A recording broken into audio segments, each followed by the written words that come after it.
And we are back at it with part 2 of SojuTalk episode 103, where we discuss recent K-pop news and events, have a visit from Cousin Harold, and give you the state of the nation. Let's get it. So news and events from last week. The first main topic, big hit, Make It Rain. This one's nuts. Make it rain. On September 2nd, Big Hit Entertainment revealed that they have filed a registration statement with the Financial Services Commission to go public. Big Hit will be listed on the Korean Composite Stock Price Index, or KOSPI, I believe, the index of all common stocks traded on the stock market division of the Korean exchange and the equivalent of the S&P 500 in the United States. Big Hit will be offering around 7 million shares at a price range that is estimated to fall between 105,000 won, which is around $88 USD, to 135,000 won, which is around $114. Wow.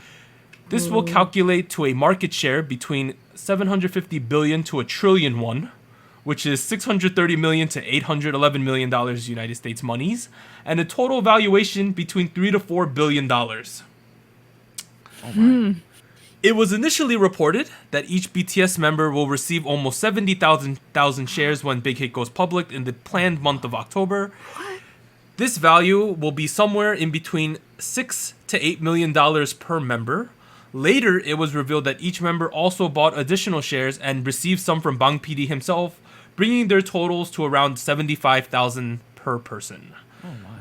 Bang PD is set to retain about 43% of the company, with the BTS members combining with an ownership percentage around 1.41%. Wow. Man. I don't Yes. see, okay. I don't know that much about stocks. But these are expensive shares, right?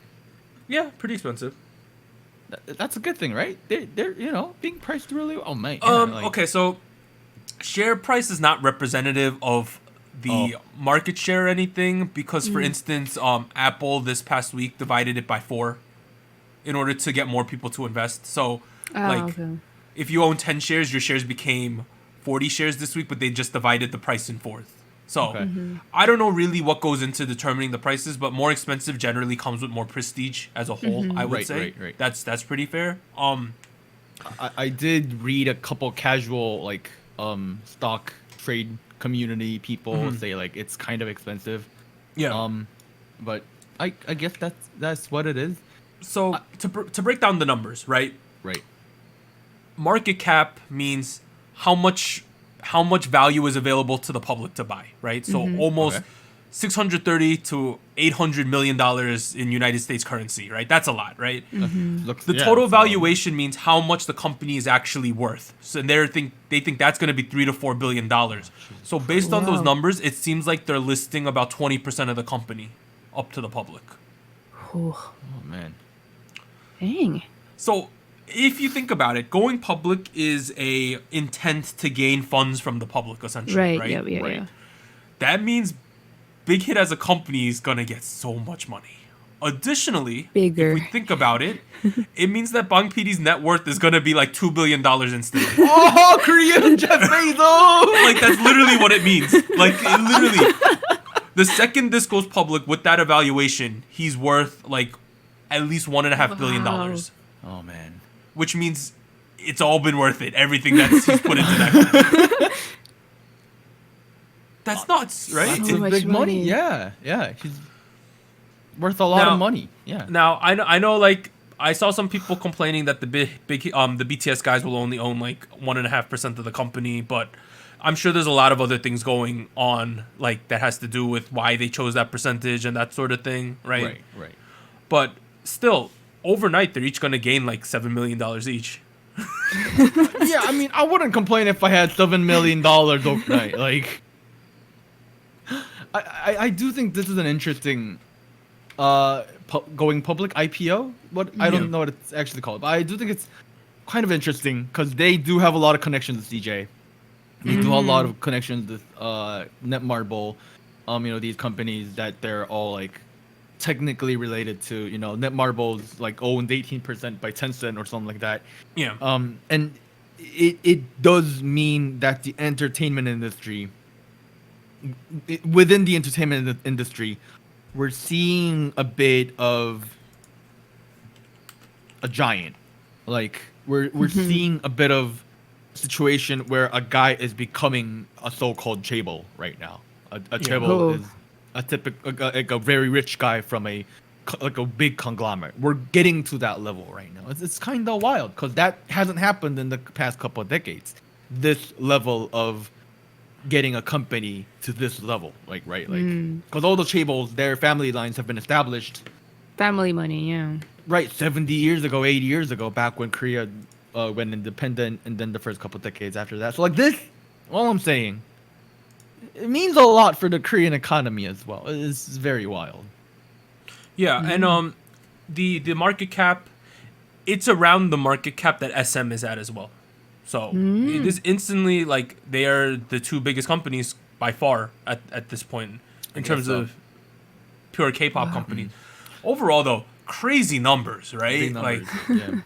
who would have thought? Like, you got to think like 5-6 years ago, it was kind of struggle city back in the day, right? Yeah. All of a sudden, fam, like, like just think of how much Bang PD's life has changed in the last 10 years, right?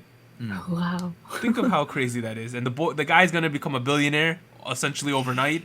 It's wild. That's awesome. In other interesting BTS slash Big Hit news, rumors flew this week that Big Hit is in talks to acquire Zico's KOZ Entertainment, with the label stating, so Big Hit stated, quote, "We are open to various opportunities, but nothing has been decided as of now," which means that they're not denying this, right? Right.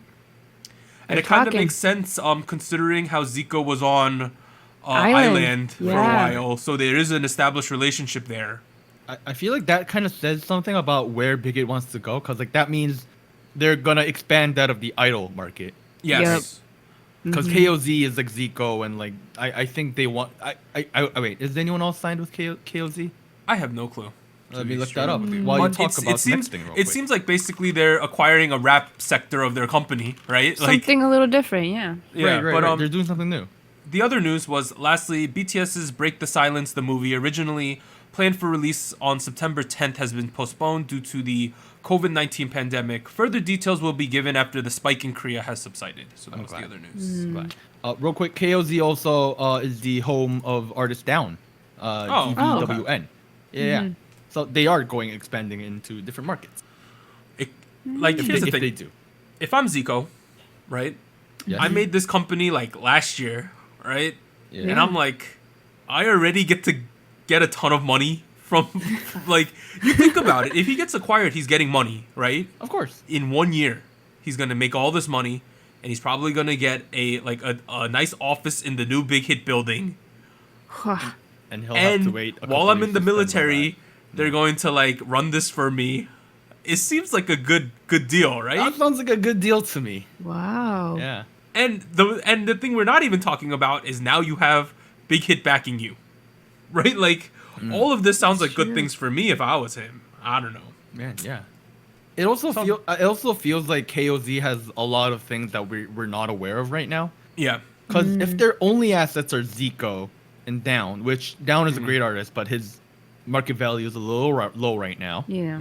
That maybe there's a lot of stuff coming out of KOZ very soon that we're not aware of. Maybe on Idol Group, maybe a couple True. solo artists. Who knows? True. Yeah. I mean, all I'm saying is, if I'm Zico, I'd be like, please buy my thing.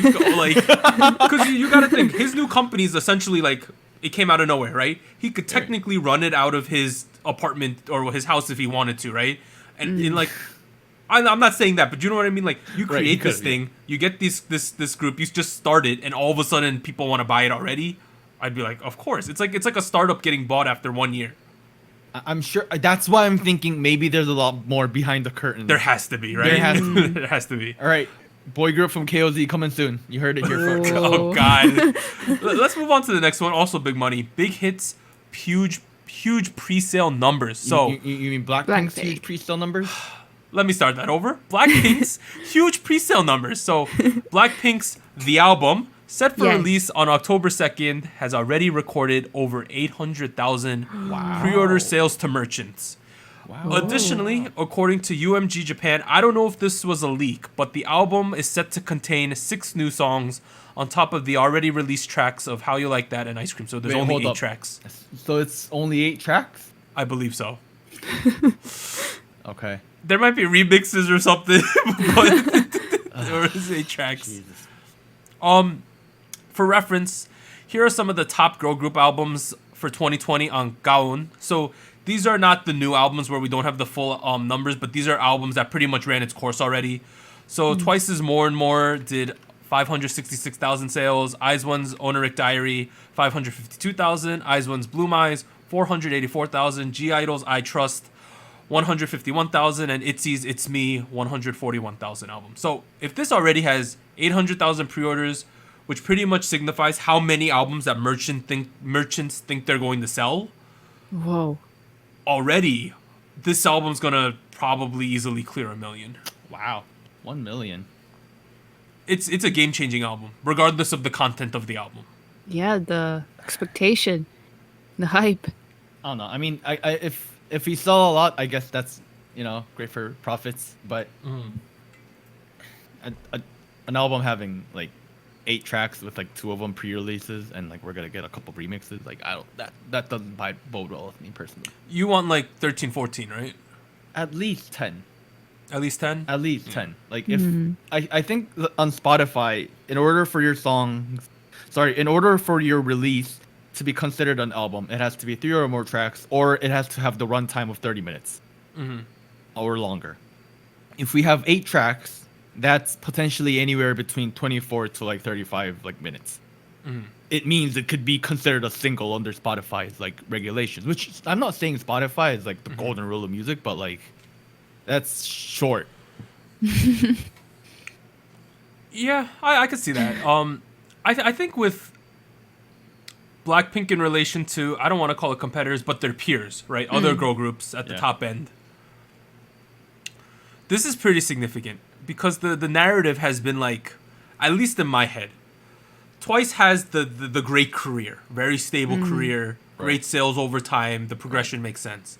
Whereas BlackPink, it's like the potential has been higher, but just based on the career, we've never really seen what could happen, right? And this seems to be they might have a career that ends up being Twice has the better overall career in terms of like the breadth of what they've done, but BlackPink might have the really high peaks that's higher than Twice's peaks. So BlackPink might have the narrow but tall tower. Twice might be a big mountain. That's what it seems like to me, at least. I guess so. I just wish we got more good music out of them. Content. Yes, that's the main thing, right? Like, sure, you can sell much, but like, come on, we're musicians. Let's make good music, and a lot of them. All right, quick takes. First one, KCON has officially announced KCONTACT 2020 Fall, which will take place on October 16th to the 25th on Mnet's YouTube channel. Wow.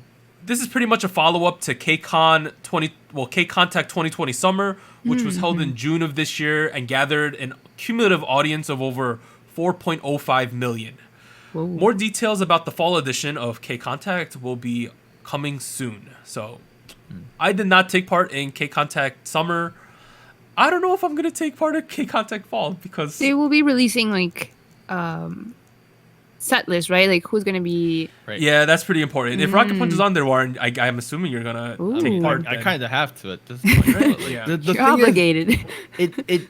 The thing is, I'll buy the tickets or whatever, and then just use it for Rocket Punch content, and I'll skip over the rest. Because it did feel like it was a bit of avalanche of information, a little bit. Like based on what I heard from people. I also heard it was a little bit of a hot mess at times too.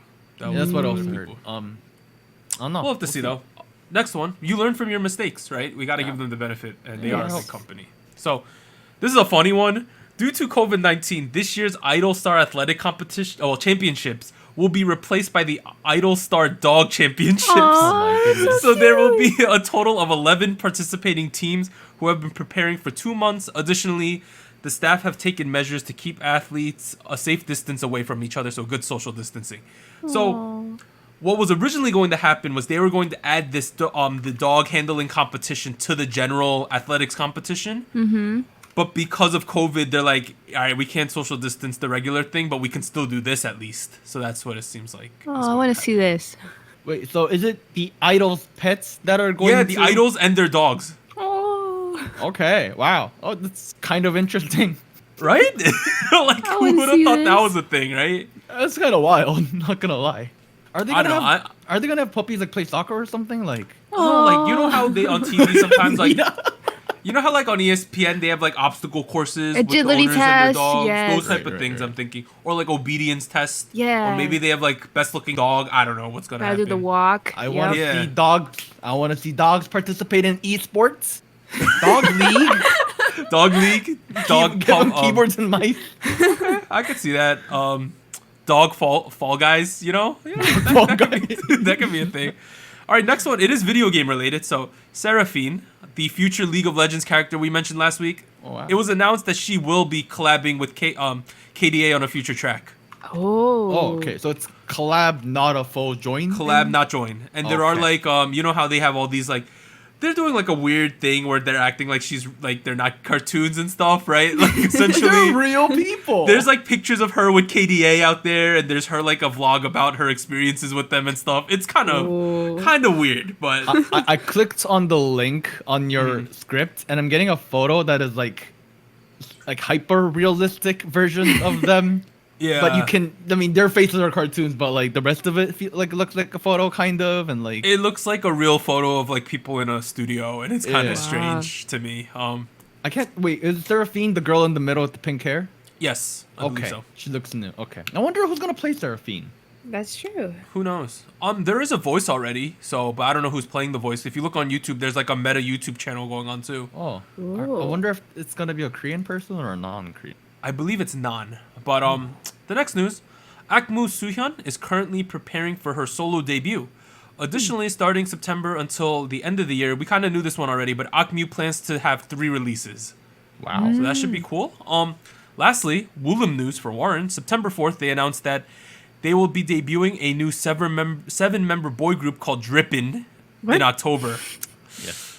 The lineup is said to be 6 members, including former X1 member Cha Juno, and apparently everyone is dropping boy groups. So FNC with P1 Harmony and Maru with Ghost 9 have also announced new boy groups for 2020 recently. Mildly considered with mildly concerned with the name Drippin'. Drippin'. Lots of euphemisms and jokes that can come out of the word drippin'. Mildly worried because I still hope a lot of investment goes into Rocket Punch. They're still rookies. But hey, I mean, more people in the family. Yeah, I'm it's open not a all. shame. I'm all open arms, man. Let's go.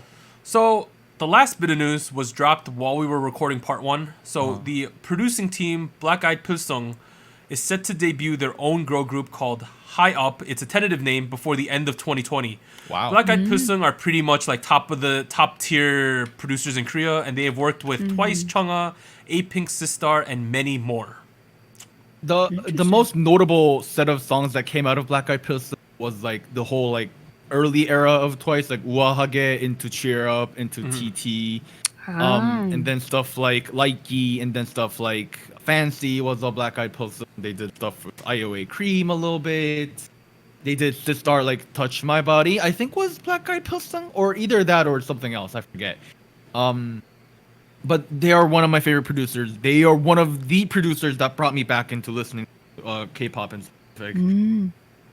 Super hyped. Super excited. What's the song I gonna be have like Yeah. high trust in this Yeah. happening and it being good. I think so far for me this year, the best girl group debut so far was Tag Me by Weekly. Weekly. Weekly. I refuse. Yo, man. Bro, our whole Discord is a bunch of dailies. Daily. Yeah. Okay, but I think it'll come down to either that group or this group, where like we're Oh. looking at the Well, rookie what about that? female group of the That's that the group. what about that SM group that's apparently coming? Oh wait, that too. Okay, That's never the big mind. dog, man. And then Oh, you know yeah, how okay. YG has also sort of stated, but I doubt that's gonna happen. I'm not. but- I'm not believing that. Just Yeah, but like there's a ton. Like I guess because everyone's like, well, the plan was that COVID was gonna die out a little, and then they were gonna debut everyone. But you know, Alright. Kree's in an oof right now, so I'm assuming a lot of these groups might be delayed further. If I had to guess, that would make sense to me. But we're now at comebacks and releases. Warren, hit us with them, while I go So- get Harold. good. So funny story. I actually went back and checked all the dates to make sure Doug didn't mess up. Turns out he did put them all correctly. So I will read today without any mistakes. So here we go. September 10th on Thursday, we have Hot Felt. September 12th on Saturday, we have Stellars, Cheonyul with her solo debut. September 14th on Monday, we have Astro's Moonbin and Sanha, as well as Stray Kids with their comeback. In other confirmed release news, we have Boy. Is that how I spell their name? Boy? Nita? Yes. Okay. I So would Boy say yes. on September 15th, From 9 on September 16th, Treasure on September 18th, Oh. Everglow September 21st, The Boys, Boy and then The Boys. Okay, The Boys on September 21st, H&D September 23rd, Maru's Ghosts 9 debut on September 23rd, Boys the Capo, another boy, Boys the Capo on September 23rd, Uptensions confirmed for September 24th, Kanakun K&K on mid-September, and then Laboom confirmed for October. But we are here with Hot Takes and Fuego questions with Harold, where Hot Take asks a fun question for the crew. How you doing, man? Good eye, mate. Good eye, mate. We go with an Australian accent He's today. Australian now. Australian. I promise some of the kids on the Discord we get an Australian accent today. Jesus That's what you're getting. But the Fuego question of the day is, how does the crew feel about the recent trend of dropping pre-releases? You know, Warren, you're looking worse than a dunny at Macca's. You know, right on you. Right on you. Good day. I don't know what that means. Bye. What does Danyat Makas mean? Yeah. I don't think it's good. I don't think it's alright. good. It's not whatever. good. It's not good. I looked up some Alright. slang. Okay, But, whatever. Before we get to this question, you know, Yeah. that confirmed comeback list is intimidating to me, considering how close So all much. of those things are. There's Yeah. too much. There's too much. There's too much. But the Fuego of the question, which also has to do with comebacks, is how does the crew feel about the recent trend of dropping pre-releases? Okay. I have a really hard stance on this. Oh wow. Oh, Okay. go forth. I really dislike pre-releases. Ah. Why? Why do you hate them so much? What did they do Okay. to you? Did they slap you or something while you were asleep? I think that the goal of pre-releases is to like give you a taste of what's to come, right? And Okay. it's supposed to be like stepping stones, right? We have a good song. We get let's say we do 2 pre-releases, right? Pretty good song that sets the tone, right? Better song that's like, oh, we getting there, and then the title track is supposed to be the pop off, right? Yeah. The problem I have found lately, personally, is that these pre-releases are doing one of 2 things. Either they're bad and ruins my hype, right? Or they're so good that once the title track comes out, I'm like, the pre-release was way better. Okay. That's the problem I have with them. Hey, would you mind giving us examples of those two Sure, situations? So an example of where I thought the pre-release was kind of bad has been like the BlackPink run. No offense. I don't. It's like They were not your fave. neither of them are my favorite. How You Like That, Ice Cream. You know, I feel like although I'm okay with How You Like That now, Ice Cream's putting me in the wrong direction, right? And I should be in the opposite direction, getting more hype for Right. the album thing. Right, I can see that. The other side I'm going to say is BTS's Map of the Soul 7, the pre-releases, where we got Black Swan, right? Oh, And yeah, we got a bunch of other. What was the other one that came out? I forgot it. Oh, let me look it up. I can't believe I'm forgetting off the top of my head. The other track that was also Oh, sort was of it pre-released. Sugar? Sugar had a Yes, we had pre-release. Shadow come out as Yeah. well, right? And then we got those type of songs, and then we got On, and I was like, I kind of preferred Black Swan a little bit to that one, and it like you know what I mean? Like my feeling is that we should have extra. Like I like that we get more content, right? I'm not saying Yeah. the it's bad because I think the overall thing it's doing is correct, but I would rather have the B-side music videos come after the title track. Like, oh, we get more content? Cool. As a plus. As a plus. So what Red Velvet did, Red Velvet, Iron, and Silgi did with after Bad Boy, we had Monster as the Yeah. lead-up single after. Yeah. Because at least in that situation, I found that Naughty was better than Monster, right? Yes. But at the same time, when we just had Monster, I was still down for Monster. But if it was the opposite way, I would have judged Monster harder. Okay, here's my take on it. I think Here's what I think. I don't think pre-releases did anything wrong. I think if pre-releases were a person, I don't think there's any sin that goes to Mr. Pre-release. I think there's nothing wrong with that. I think the problem roots from a different fundamental issue with K-pop albums in general. Okay. And this is a very K-pop problem. Is when you have an EP or an album, it tends to have so many different moods and tones and genres to the point where it feels like they just put a bunch of songs together and it doesn't make sense to listen to it as an album. That's the problem I run into K-pop albums in general. There's a lack of cohesion besides the fact a lack of cohesiveness besides the facts that an artist worked on it. Mm-hmm. Now, if we pull in an example from a different genre, problem is not as severe, right? Okay.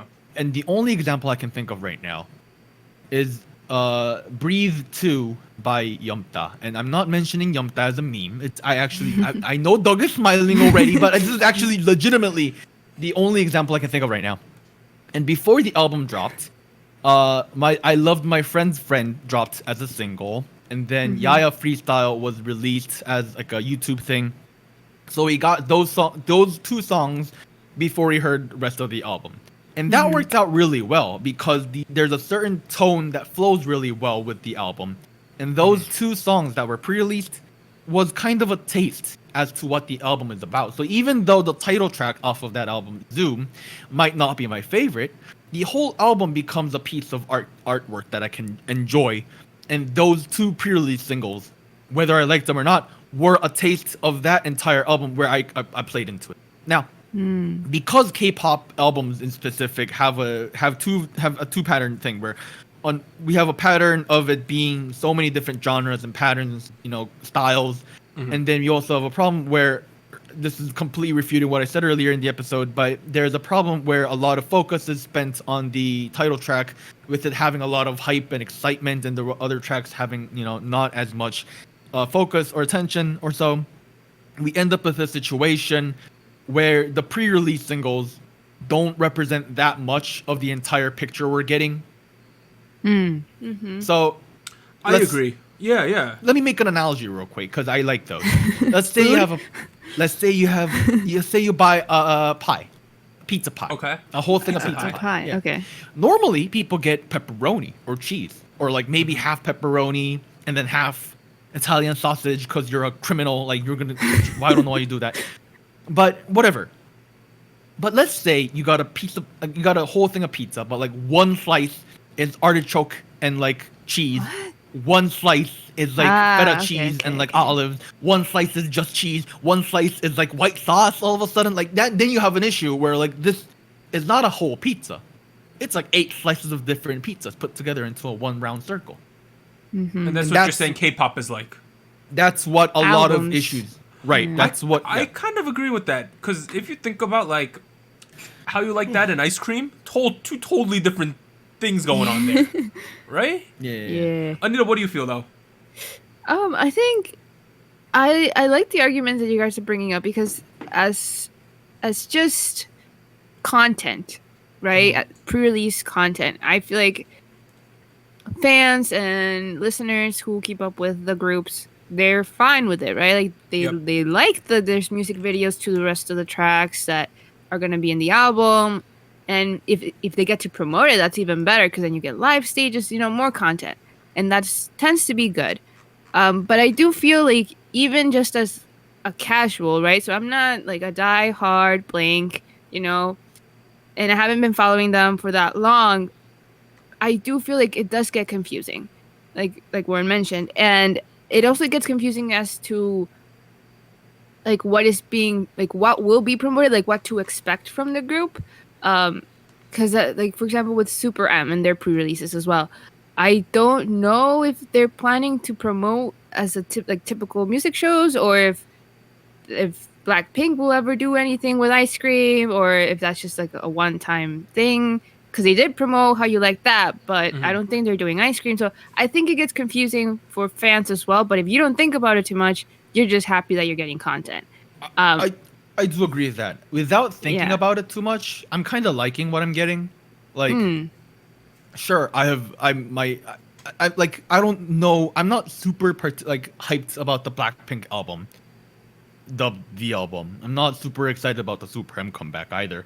But it marketing wise, it makes sense because they are on my radar.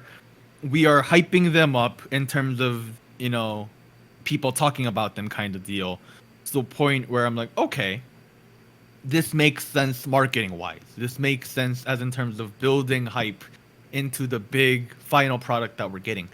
My complaint is it makes a little more sense with SuperM because their album is gonna be like 15 tracks or 14 tracks or whatever. So length. They're also like thematically consistent with a lot of their stuff. Yeah, like between 100 and like what did he get? Tiger Inside. Tiger Inside. Yeah, I don't think they're too far apart. No. With BlackPink, you have 8 tracks on an album. You have 2 pre-releases, 2 of which were completely different styles.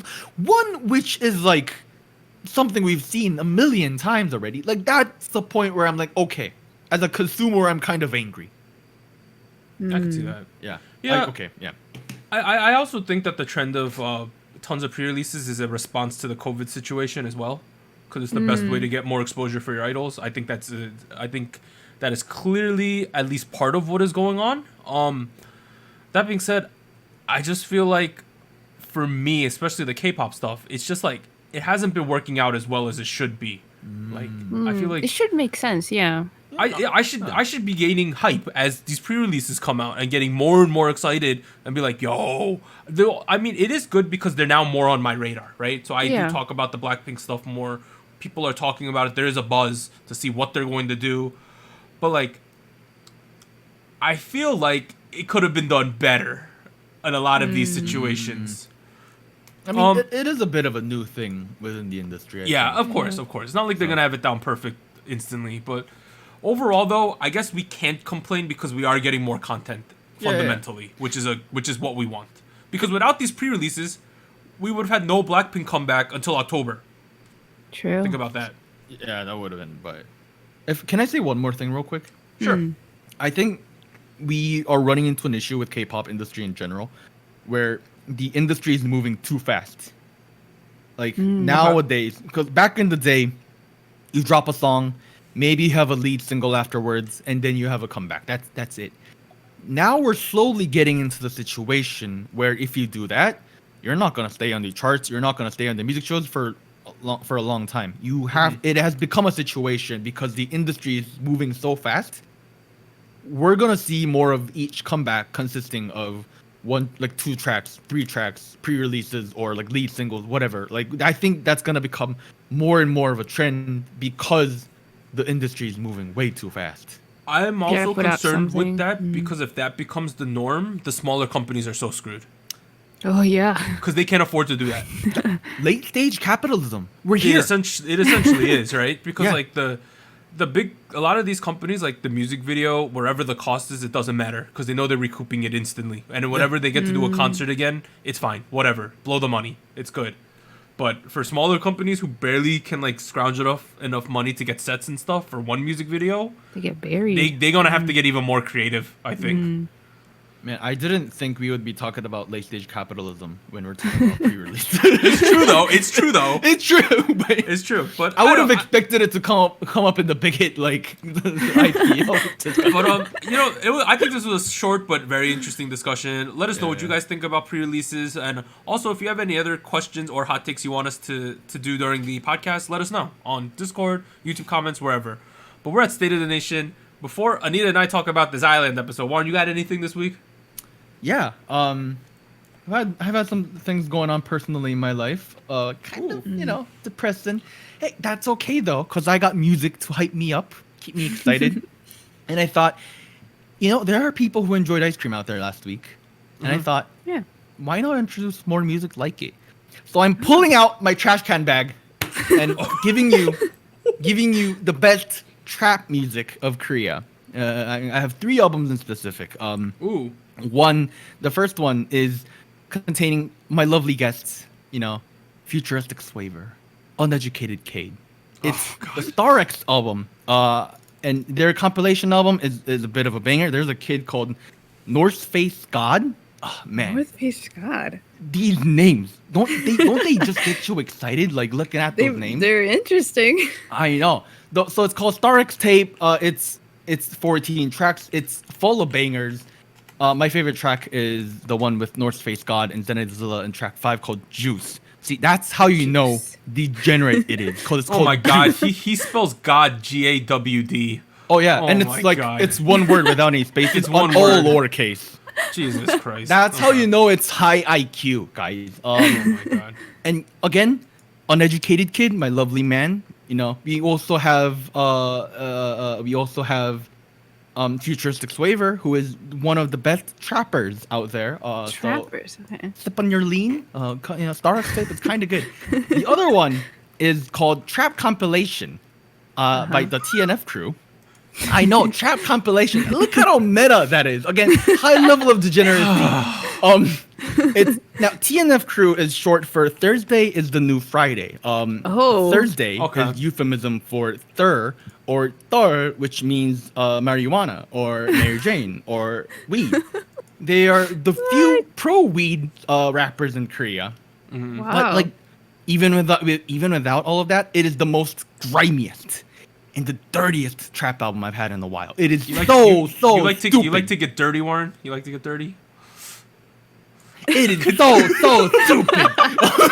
I'm gonna ignore that and move. Ignore that. I have one more album, and this one is a little more familiar. Now, the first two groups, Star X Crew and TNF Crew, I understand. You know, probably not familiar, but these guys are called Higher Music. Oh, Okay. Higher Gang. You know about Higher Music, right? We got your boys like J Park.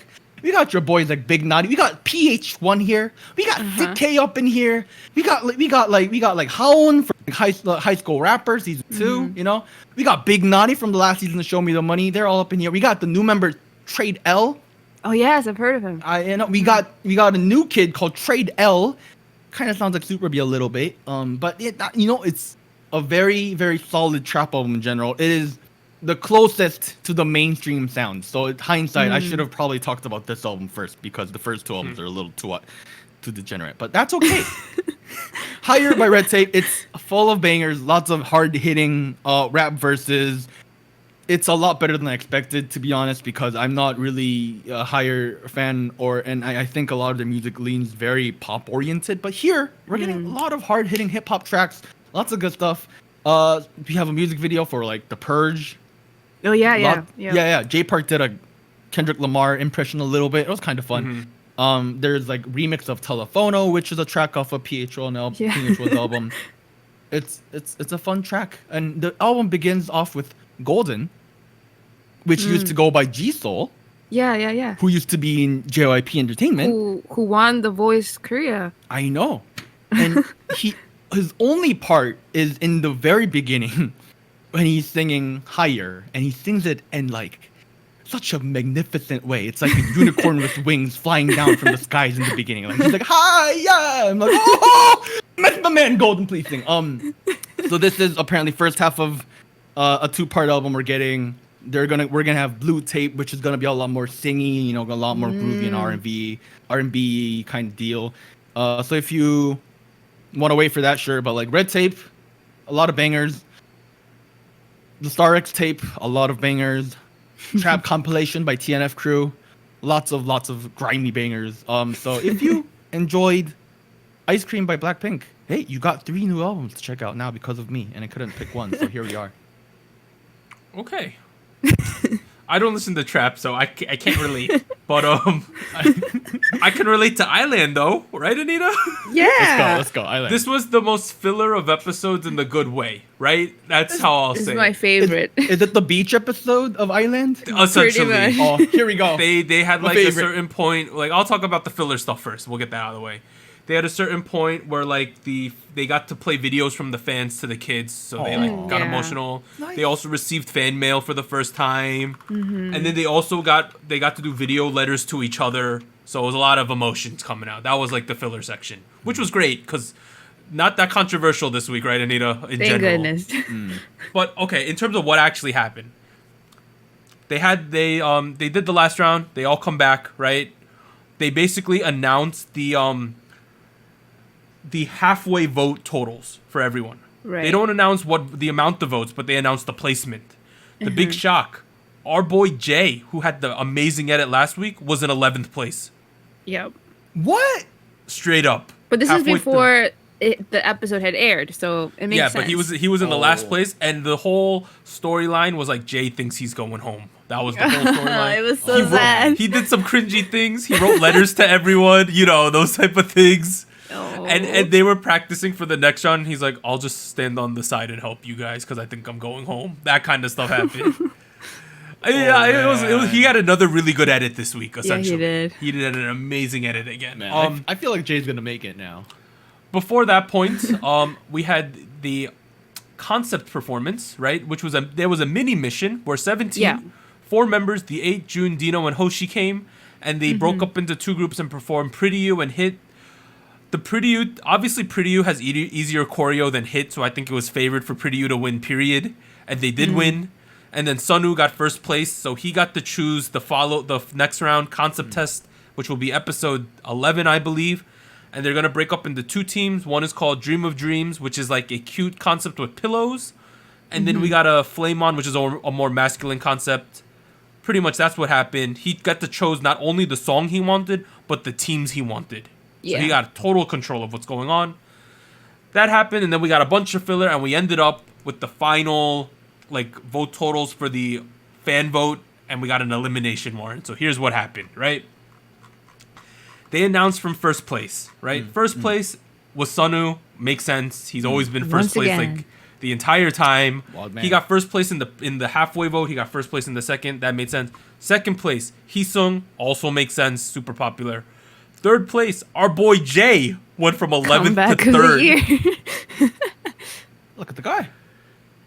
The shocking thing, that wasn't even that shocking. The shocking thing, 4th place, our boy Hanbin from Vietnam, the banana kid himself, got up to 4th place. That's shocking to me. Even despite the lack of screen time, he got fans 4th pulled place. through. Yeah. How did that happen? Who knows? 5th place, Sunghoon. 6th place, K. 7th place, Jake. Interesting thing about Jake is they're going to end up with 7 kids, right? Jake got 7th place, but he also had double votes in the last 24 hours, so it's not looking that good for him, I would say. And they said that he was supposed to get 8th, but he actually got 7th this round because of the benefit or something. Right. 8th place, Jungwon. That's like the end of the kids who I think are pretty, other than Hanbin, I think that's like the safe kids in general. Last 3 kids, so the last 3 kids came down to, I'm not going to say who got out, but it was Taki, Nikki, and Daniel, right? 9th place went to Nikki. 10th place went to Daniel, and our little boy Taki got eliminated straight up. Really sad. He was pretty understanding though, because he had actually gotten 12th in episode 8 and was supposed to be eliminated, but he got immunity, so Ganu. But he kind of, you could tell that he felt like he knew he was gonna get eliminated. That was the sense. But also Bang PD was like, I know you're young. I was debating even putting you on this show because it felt like we were throwing you to the sharks. But you did pretty well, and hopefully there's bright things in your future. So he at least gave him some words of encouragement. Our boy Taki got out, though. A little bit sad. My takeaways, though. My big takeaway, because the next round is going to be the final time that the producers get to influence the lineup, if everything is fair. Well, right? If nothing is manipulated. The way I think it was mentioned in the episode itself, but somewhere I heard that the rules for the final voting, so the final episode of this part, is supposed to be fan votes, right? So technically the fans are supposed to be the ones deciding the final lineup. But I read somewhere or I heard somewhere that apparently the 7th spot in the final episode will not be decided by fan votes and is reserved for producers to save one kid, which sounds a little iffy. So what you're saying is we're going to go into the finale with 9 kids, right? Right. 6 of them are just gonna get straight up safe through fan vote, and then the producers will choose the last kid. Yeah. Interesting. Okay. That changes everything because my initial impression was that if Hanbin survived the next episode, he's pretty much making the group. But with those developments that you think might be happening, that's not the case anymore, right? Yeah, because that's why it gets a little confusing. Whereas, well, what happens to the person that was legitimately voted as 7th? They might just get screwed. They won't. It won't be validated. Like they will just. I don't know. It's a little iffy. It makes sense because I knew that there was no way that they were going to let the fan vote decide the final lineup. Too much power. Too much power, right? There was no way. And this is a good way of them saying like it's manipulated, but you know about it, guys. Like that's the best manipulation. Open manipulation, where they're like, yeah, we're gonna pick the last kid, deal with it, right? Like we're giving you some choice in the first 6, but like the last dude, like we decided that. No questions asked. But now that I think about it, Hanbin, if he does survive the next episode, he might make the group pretty easily, right? He could make it. Just squeeze in. That's quite interesting to me, because I still think my predictions is Sunwoo, Heesung, Jae, Sunghoon, Jungwon, K, and Jake. I think that's like the most likely, but I think there's probably going to be a twist at some point. What if they pull a JYP and they put an eliminated kid into 7? Oh, they bring someone back? Yeah. Konu, come back! Or something like that. Right? That's not like, it could happen. It's happened I have no before. Clue. But overall, Anita, what was I think this was the least stressful episode, Yes, I would say. yes. I No laughed drama almost so at much. all. Yes. Sounds like a boring episode. It was No. kind of, it was good, but I could see how it could be perceived as boring. I mean, Kay and Nikki made up because Kay wrote his video letter to Nikki. Oh, yes. Yeah. No, everybody was crying. And Nikki had a nice man tear going on. And then they talked about like all of Jay's cringy mannerisms and stuff. Like Resentment, anger. Yeah, resentment, anger, shame. And then there's one point where a guy got eliminated and there's this like revolving door that pretty much means goodbye. He cried and reached out his hand and did this. Oh my goodness. And they played it like 4 times. Oh. And he was cringing too. He was like, oh my god, why are you playing this? Oh my But goodness. overall, pretty short and simple episode, right? I would say. Yes. Anita, make a prediction, regardless of performance, who's going home next week. Okay, I've honestly, Daniel has been in the last 2 twice, I believe. He's not been. He has like the thing with me and Daniel, just like no stage presence lately. I don't know. I feel like he seems like off stage, right? He seems very likable. So I feel like the fans, through the fan voting part, I feel like he would be higher up for some reason, but I guess it's not translated into votes anymore. He seems depressed too for some reason. Yeah, well, I mean, he's the youngest in the show, and he's been in the lower half consistently now. So I don't know. I think Daniel and I have the same MBTI results. Oh, great. Well, I'm rooting for Daniel now. Which one is it? Tell everyone at home. INFJ. I don't know what that means, but that is what Warren is. I think so the 3 kids who are I think clearly towards the bottom are Hanbin, Daniel, Nikki, right? But the thing is, Nikki is always good on the performance rounds. Yeah. So I think that leaves him safe. So my guess would be it's either Hanbin or Daniel going home next week. Oh, that would man. be my guess. It's getting to the point where I really do feel bad with people leaving. Like, I wish they could stay. Yeah. I felt terrible that Taki got kicked out. But apparently there's a big hit group in like 2022 that a lot of people think a lot of the eliminated kids might end up in. I hope so. Then at that point he would be kind of old enough to, be he would be like 17 by that point. Perfect age. A little young. But I think that's all we got this week, right guys? Mm-hmm. Yeah. Next week, not that many comebacks, which I think is a great switch up. The big question will be since we have our Hall of Spice guy now, right, in Dynamite, there's a vacancy in number 1. And I honestly think it's Stray Kids' spot to lose, right? Oh, yeah. I mean, we don't know that. They're the biggest name. We don't know that. But I think it as JYP again. Oh my god. Here's the thing. They're competing against older songs, so they have that big advantage there. True. So I honestly think it's their spot to lose. I think. We'll see. We'll see. If you check out the teaser, I think the song's called something Backdoor or something. It's like Power Rangers. It's really weird how they did it. Whoa. They're doing Power Rangers? They had a thing where they showed each guy, they posed, and they had their name appear and stuff. Like, oh my god. They did like that kind of thing. So we'll have to see. But this has been SojuTalk, your weekly shot of K-pop. I'm Doug. I'd like to thank Warren and Anita for joining me. We'll see you guys next time with episode 104. See you then, guys. Bye. Bye. Rocket punch, rocket punch, rocket punch.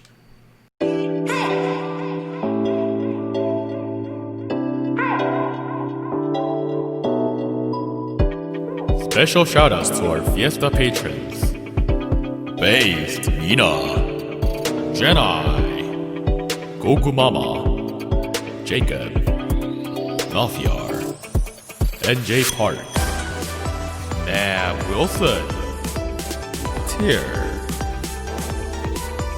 Thank you for joining SojuTalk, the weekly shot of K-pop. And special thanks to our Discord server mods: Jacob, K Music Erday, Malfiar, No Bias Luna, Tuggle, V, and Wolf297.